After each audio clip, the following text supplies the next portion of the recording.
చంద్రబాబు నాయుడు గారిది సాధించలేకపోయాడని ఆయన ఓడించారు, మిమ్మల్ని గెలిపించారు ఎవడో ఊహించినంత మెజార్టీతో.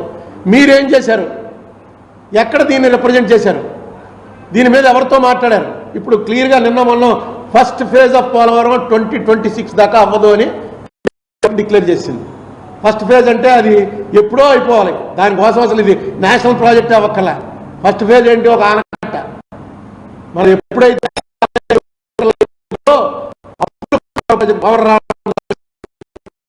40 మీటర్ల ఎత్తులో అంటే దానికి పెద్ద ముప్పు కూడా ఉండదు. అది ఎప్పుడు అది రాజశేఖర రెడ్డి ఉన్నప్పుడైతే అప్పుడే కట్టేసింది. 41 మీటర్లు అయితే మొదలుపెట్టాడు కూడా తవ్వాడు. వాటర్ అన్నది మెయిన్ ప్రధానమైనటువంటి అంశమై తెలిసి కూడా నిన్న మొన్న చూశారుగా తెలంగాణ అసెంబ్లీ అంతా వాటర్ గొడవ అవుతుంది. వాటర్ మీద ఉన్నటువంటి ఇంట్రెస్ట్, ఇంపార్టెన్స్ అటువంటిది. ఈ పోలవరం ప్రాజెక్టు విషయంలో సరైనటువంటి శ్రద్ధ రెండు ప్రభుత్వాలు చూపించలేదని చెప్పడానికి నాకేం కూడా సందేహం లేదు.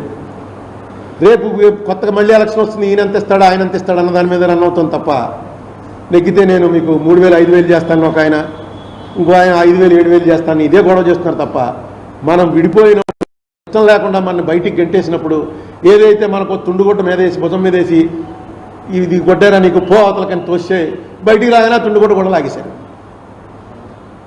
దాన్ని కూడా తీసుకోలేకపోతే ఇంకెందుకు అసలు ఎందుకు ఈ ఎలక్షన్లో ఏం చేద్దానికి? మనకు రైట్ కూడా మనం సాధించుకోలేకపోతే నేను ఇది చెప్పడానికే 10 ఏళ్ళు పూర్తయింది. 10 ఏళ్ళు పూర్తయ్యాక ఒకసారి వెనక్కి తిరిగి చూసుకుంటే డిసప్పాయింట్మెంట్ తప్ప ఏమీ లేదు. ఎప్పటికైనా కోర్టులో కేసుకి ఎవరినైనా పెద్ద అడ్వకేట్ని పంపించి వాదనలు ప్రారంభించండి.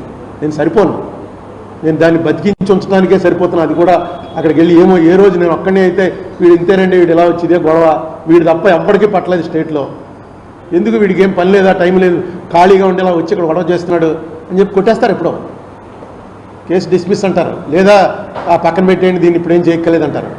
గవర్నమెంట్ ఎంటర్ అయిందని కానీ నేను చాలా సంతోషించి ఇక్కడ మన ప్రెస్ మీట్ పెట్టి జగన్మోహన్ రెడ్డికి అభినందనలు కూడా తెలియజేశాం.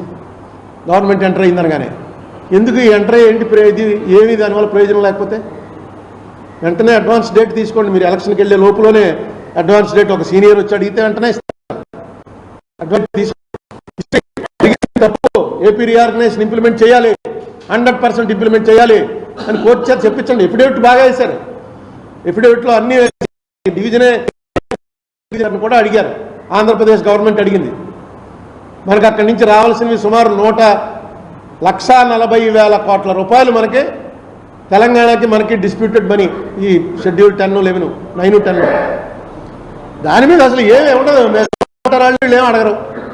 పవర్ అడ్జస్ట్మెంట్ ఏదో చేసుకుంది, అదో 3,000 4,000 కోట్లు ఉంది, అది రాదు.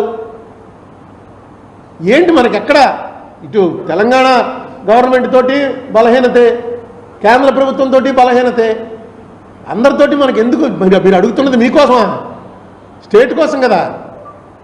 ఎందుకు మనం ఆ బలహీనతలో ఉన్నాం అనేటువంటి ఇంప్రెషన్ ఇవ్వాలి? అసలు అడగండి, ఖచ్చితంగా అడగండి. మనకి ఎందుకు ఇంత లేట్? 10 ఏళ్ళు లేటా?